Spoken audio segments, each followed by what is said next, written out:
بسم اللہ الرحمن الرحیم۔ حماس کا کہنا ہے کہ اس نے مصر اور قطر کی جانب سے تیار کردہ غزہ میں جنگ بندی کے معاہدے کی نئی تجویز کی منظوری دے دی ہے، جس میں پہلے مرحلے میں 60 روز کے لیے جنگ بندی شامل ہے۔ تاہم غزہ میں جنگ بندی کی کوششوں میں مصروف ثالثوں کا کہنا ہے کہ اس تجویز کا اسرائیل نے ابھی تک کوئی باضابطہ جواب نہیں دیا۔ البتہ اسرائیلی وزیر دفاع نے غزہ شہر پر قبضہ کرنے کے اسرائیلی فوج کے منصوبے کی منظوری دے دی ہے۔ مصر کے وزیر خارجہ بدر عبدالطائی نے اسرائیل پر جنگ بندی کی تجویز کو قبول کرنے کے لیے دباؤ بڑھانے کا مطالبہ کرتے ہوئے کہا ہے کہ بال اب اسرائیل کے کورٹ میں ہے۔ غزہ سے آبادی کے انخلاء کے حوالے سے بات کرتے ہوئے مصری وزیر خارجہ نے بتایا، ہم نہ اس کو قبول کریں گے نہ ہی اس میں حصہ لینا چاہیں گے، بلکہ ہم یہ کہیں گے کہ آبادی کو نکالا جانا فلسطینیوں کے لیے یک طرفہ ٹکٹ ہوگا، جس کے بعد ان کا مقصد ختم ہو جائے گا۔ جنگ بندی کی نئی تجویز کے بارے میں وائٹ ہاؤس کی سیکرٹری کیرولین لیوٹ نے کہا ہے کہ امریکی حکام غزہ جنگ بندی کی تجویز پر تبادلہ خیال کر رہے ہیں، جبکہ مشرق وسطیٰ کے لیے امریکی ایلچی اسٹیو ویٹکاف نے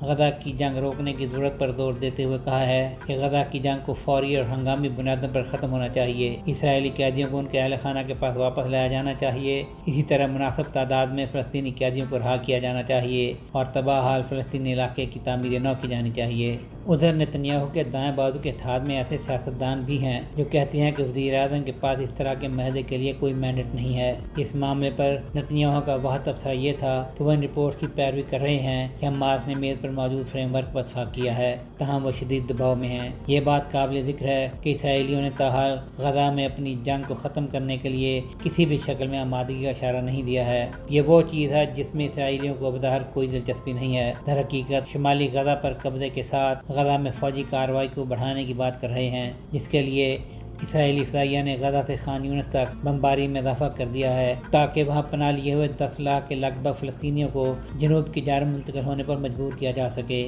فلسطینی ذرائع کا کہنا ہے کہ منگل کی صبح سے لے کر اب تک 36 گھنٹوں میں اسرائیلی فوج کی فائرنگ سے کم از کم 79 فلسطینی جاں بحق ہو چکے ہیں۔ شمالی غزہ کے جبالیہ میں العودہ ہسپتال کے ذرائع نے بتایا کہ متاثرین میں 14 افراد وہ بھی ہیں جو امداد کی تلاش میں تھے جب انہیں اسرائیلی فورسز نے گولی مار کر شہید کر دیا۔ سہیل شہریار، پاک توت نیوز۔